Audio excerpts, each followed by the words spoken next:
তো এই যি জাতীয়তাবাদটো যেন সম্পূৰ্ণৰূপে ধ্বংস কৰি দিয়া হৈছে। এইখন ধৰক কিমানে ইনকাম কৰিব পাৰে এজনে, হায়েষ্ট হ'লে 500 টকা, কিন্তু এটা ফেমিলি চলাব গ'লে আজিকালি 500 টকাৰ একোৱেই নহয়। কথাটো হৈছে সাম্প্ৰদায়িক শক্তিৰ বিৰুদ্ধে যি বিজেপিৰ সংবিধান বিৰোধী, দেশ বিৰোধী যি কাৰ্যকলাপ, সেই কাৰ্যকলাপৰ বিৰুদ্ধে সাধাৰণ ৰাইজৰ যিবিলাক কথাৰ লগত জড়িত মূল্যবৃদ্ধি, যুৱকৰ যি নিবনুৱা সমস্যা, যি দেশৰ বিভিন্ন ধৰণৰ অৰ্থনৈতিক সমস্যা, যি ইনক্লুচিভ গ্ৰ'থ এণ্ড ডেভেলপমেণ্ট হোৱা নাই, এই ধৰণৰ গোটেই কাম কাজখিনিৰ বিৰুদ্ধে আমি একমত হ'ব লাগে।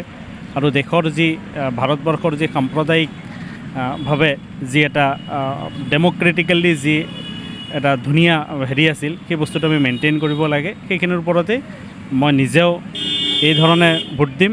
আৰু বাকী মই চবকে আহ্বান জনাম যে বিজেপিৰ স্বৈৰাচাৰী বা সাম্প্ৰদায়িক ফেচিষ্ট যি চিন্তাধাৰা, ইয়াৰ বিৰুদ্ধে ভোট দিবৰ কাৰণে। যোৱা 5টা বছৰত গুৱাহাটীৰ উন্নয়ন সংস্কৃতিত উন্নয়ন হৈছেনে?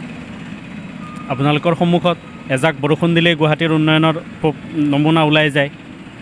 তাৰপিছত আপোনাৰ স্মাৰ্ট চিটি হিচাপে গুৱাহাটীক ইনক্লুড কৰা হৈছিল। কি হ'ল স্মাৰ্ট চিটিৰ নামত?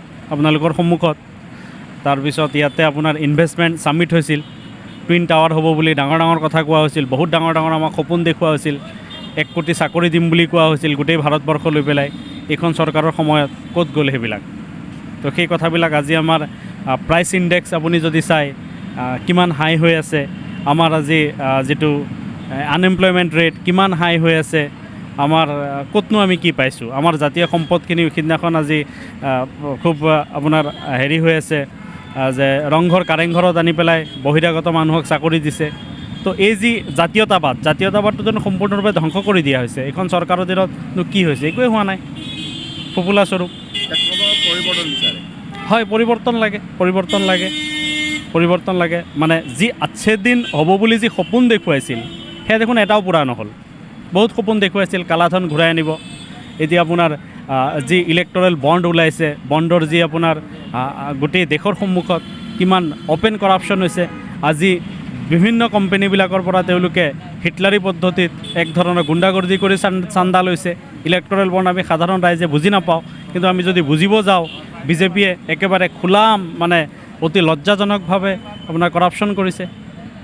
একোৱেই হোৱা নাই সেই ধৰণৰ কথা। আপোনাৰ প্ৰত্যেক মানুহৰ সাধাৰণ মানুহক সপোন দেখুৱাইছিল যে তেওঁলোকৰ একাউণ্টত 15 লাখকৈ টকা দিব, কালাধন ঘূৰাই আনিব, ইটো কৰিব সিটো কৰিব। আজি ক'তনো কি হৈ আছে? একোৱেই হোৱা নাই। আজি দুৰ্নীতিৰ বিৰুদ্ধে কোৱা হৈছিল যে শূন্য সহনশীলতা, 0 টলাৰেঞ্চ, নাই হোৱা। চবতে আপুনি চাওক কিমান ডেইলি ইনচিডেণ্ট ওলাই আছে, ক'তনো হৈছে? সফল নাই হোৱা। সেইখিনি পৰিৱৰ্তন বিচাৰে। হয়, ডেভেলপমেণ্ট কমপ্লিটলি পৰিৱৰ্তন বিচাৰোঁ আমি। আৰু এনেকুৱা পৰিৱৰ্তন বিচাৰোঁ যিটো নেকি ইনক্লুচিভ গ্ৰ'থ এণ্ড ডেভেলপমেণ্ট, ভাৰতবৰ্ষৰ সংবিধান ৰক্ষা কৰা, ভাৰতবৰ্ষৰ যি ঐতিহ্যমণ্ডিত যি এটা কালচাৰ আছিল, সেই কালচাৰটো আমি ঘূৰাই বিচাৰোঁ। পৰিৱৰ্তন মানে কংগ্ৰেছ চৰকাৰ বিচাৰে নেকি? পৰিৱৰ্তন কংগ্ৰেছ বুলি নহয়, এণ্টি বিজেপি যি আপোনাৰ হ'ব সেয়াই। বিজেপি চৰকাৰৰ আণ্ডাৰতো থাকিলেও 15 বছৰ গ'লে চাগে। এতিয়া মানে নিৰ্বাচনটো কেনেকুৱা? 5 বছৰ পিছে আমি যদি চৰকাৰটো চেঞ্জ কৰি থাকোঁ, তেতিয়া বস্তুটো মানে দেশৰ কাৰণেও ভাল। আৰু আপোনাৰ জনসাধাৰণেও বস্তুটো বুজি পাব যে কোনটো চৰকাৰে কেনেকুৱা দেশটো চলাই আছে। এটা আণ্ডাৰত থাকিলে সেনেকুৱা মানে ছিষ্টেমিকলি আমাৰ কেনেকুৱা এটা মনত ধাৰণাটো বেয়া যেন লাগে, যে আমি কিবা হেৰুৱাই আছোঁ নেকি, বা চৰকাৰটো আমাৰ ভাল নহয় নেকি। এইকাৰণে মানে 5 বছৰ মূৰে চেঞ্জ কৰিলে মানে ভাল হয়। মোৰ মানে অন্তৰ মানে যোনটো আছে মানে। উন্নয়ন হৈছে নে নাই?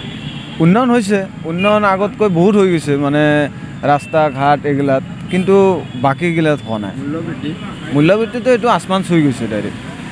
আগত 2015 চনত যেনেকুৱা আছিল, আজি নৱগত 2024ত মানে সেইটো ক'বাই নোৱাৰি। মানে মূল্যবৃদ্ধিটো এনেকুৱা হৈ গৈছে। এক প্ৰকাৰ পৰিৱৰ্তন বিচাৰা?